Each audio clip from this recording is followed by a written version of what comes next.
So I have drivers ask me when the best time to drive Lyft is and when I make the most money driving.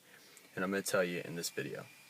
Guys, I'm just hanging out here in my car, about to head out driving. Just making this quick video to tell you when the best time to drive Lyft is and when you'll make the most money and what sort of people you will pick up at what times. Okay, I've drove consistently for the past 4 months. I drive Lyft full-time now, sometimes more than 50 hours a week. Just really depends. When I first started out, I had a day job and I was just driving a little bit and during the weekends, and so I have drove a fair bit to know what sort of people you're going to pick up at what times. It is really random. Okay, pretty much the straight up answer to when is the best time to drive Lyft is anytime. Okay, you will always have Lyft customers at any time of the day. There's almost no time that is super dead, although there are some times that you will have a lot more action going for you. I know that sounds confusing, but here's pretty much how it goes. So I'll just start out with a basic 24-hour day. So let's start at around midnight. So at midnight, where I'm driving is Lexington, Kentucky. At midnight, starting out, there's a lot of people who are shuffling what bar they're at, so there'll be people moving around. There's generally a lot of prime time, especially in the downtown areas. There'll be people moving around like that. And then there will also be people coming from their houses out to the bars. So you'll have that until about 2, and 2 o'clock, 2 a.m. is when the bars shut down in Lexington, and so you have all sorts of people going home. Now this is your hottest prime time area, because people will be taking advantage of prime time and the 100, 200, 300% and so on up. Getting home, you'll be getting a lot more fare for your time and your mileage. So this is a time that you want to be out on the weekends, definitely at 2 a.m. This is what I would call peak time, where you're going to make the most money. So also going on to like 3 and 4 a.m., people are still getting home. This is where you have people who they tried to dodge the high rates at 2 a.m. and they just sort of stood outside the bar waiting until like 3 and 4 and they're still getting home. Okay. Now pushing on like to 4 and 5 a.m., you start having executives who are waking up and catching early flights, or people who are just traveling, catching early flights, and you get lots of airport runs. Okay? And you also get people who are like at somebody's house that they didn't mean to end up at from a bar, and they're like trying to actually get to their house. So you have a combination of that going to line at like 5 and 6 a.m. Okay? Then getting on early on into the morning, going on to like 6 and 7 a.m.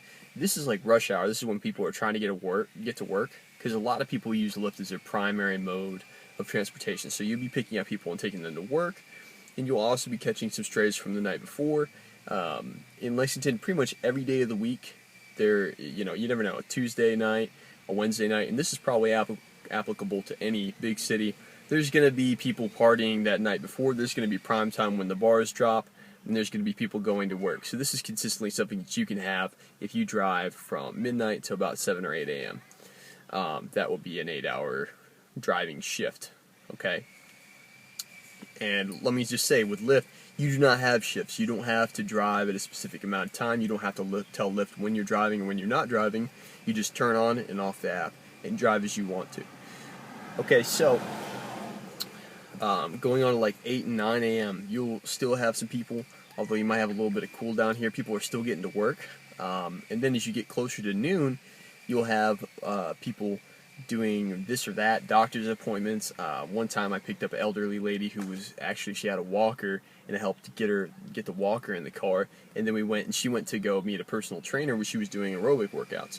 So she was like 95, and she was still going in at the gym with a personal trainer doing aerobic workouts, and I picked her about at like 10 and 30 on a Wednesday or something like that, and I picked her up more than once doing that same thing. Oops, sorry. And so anyhow, going on till noon, you'll have people going to lunch and things like that. Sorry, got a garbage truck going by. Okay, you'll have going on to the afternoon, you'll have a little bit of rush going on there. And then in the afternoon, you still have people going to work, doctor's appointments, things like that, all day. You really just never know. During the day, I'm ridiculously busy, okay, consistently busy. Um, Driving for Lyft in Lexington, and probably a lot of other cities that Lyft is in, I can just speak from experience. I rarely ever have more than a 10-minute break between rides, and usually my rides are back to back the entire time that I'm online. So you will have people going here, going there, going to work, going to, pick somebody up, whatever, um, all day long. The best thing about driving during the day is you have pretty much no chance of somebody throwing up in your car. And I've mentioned this before in other videos. I've never had anybody throw up in my car, and I drive the most at night when people are at the bars and other things like that. But never had that happen. Hope to never have that happen. Um, but during the day, you don't have a lot of people that are nauseous and drunk that are trying to throw up in your car. So, and you can still make a lot of money. The one thing about the daytime is that it's usually, unless there's an event, very consistent and just steady. And there's not like a big prime time, although you will have some usually flare up on around like 10 a.m. or so, because lots of college students are trying to get to class if school is in session. And then also in the afternoon, from like 2 to 3 to 4, you will also have prime time there, potentially, okay? And I'm going to talk about prime time in another video and how to do that. Anyhow, going on to about 5, 6, you'll have people that are going out to dinner, going out for casual evening drinks, things like that. Nothing really too exciting. And then once you get down to like 5:36, you can have some downtime till about 7, which is then you'll have people going out earlier in the night, going home from work, things like that. You will have a fair bit of that. But when people are home from work and when they're eating, this is probably the only time that I've ever experienced there being a consistent like half an hour, 45 minutes where I haven't been able to get a ride. And obviously your ride, you getting rides all depends on where you're at and if you are the best choice for that rider. Obviously if you're closest to them and you have a good rating, you have the best chance of picking that person up.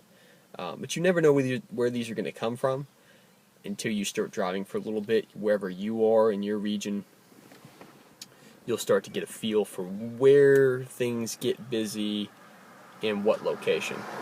So, in Lexington, I hang out inside of New Circle all day, as much as possible.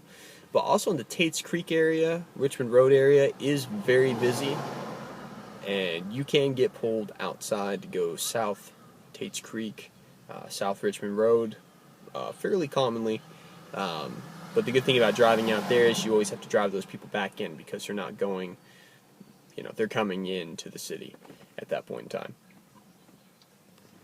time. So going on to like 10 and 11 at night, after dinner, okay, you're still going to have people going out, doing all sorts of things. This is when most concerts are. This is when most, comedy clubs are. This is when a lot of bars, like, actually start getting, hot at night. For some people, there's, like, a crowd that, like, goes out that's maybe a little bit older, and they, like, want to go to bed at, like, 9:30, 10, or something like that. You can say, like, the working, like, older people. And then, like, later on, like, 11:30, 10:30, 12, midnight. At night, then you'll have younger people going out who start their night at midnight and then end it at 3 or 4, 2 a.m. Okay, so that's a 24-hour cycle. That's the type of people you're going to be picking up, and that is when you'll be picking up who. Okay, if there are events, all of this stuff will still be going on, except like you will have event traffic in there. Okay, the good thing about events is there's all this normal Lyft traffic going on, and then with the event on top of it, it really adds to the demand and it creates a lot of prime time. So that means more money for you as a driver, which is awesome. And speaking of more money for you, if you click the link below, then you can get a referral bonus from me to you, so that you can drive and you can make some money doing some rides in your first 30 days of driving, which is really easy to hit. Usually the bonuses are about they're based off of about 100 rides in 30 days, which is really easy to hit. I usually do 100 rides in a week, anywhere from like 70 to 100 rides in a week. But I drive full time, so if you drive part time, you can easily beat this out in the 3-4 weeks needed to hit that bonus and get yourself some extra cash. If you start doing this and you get the referral bonus from me, then you can get going and make easily over $1,000 in your first month, especially if you time it right. So good luck out there. I hope you enjoyed this video. Watch the other videos in my series. They'll give you lots of useful tips and tricks to use when you're out there on the road. Thanks for watching. Bye.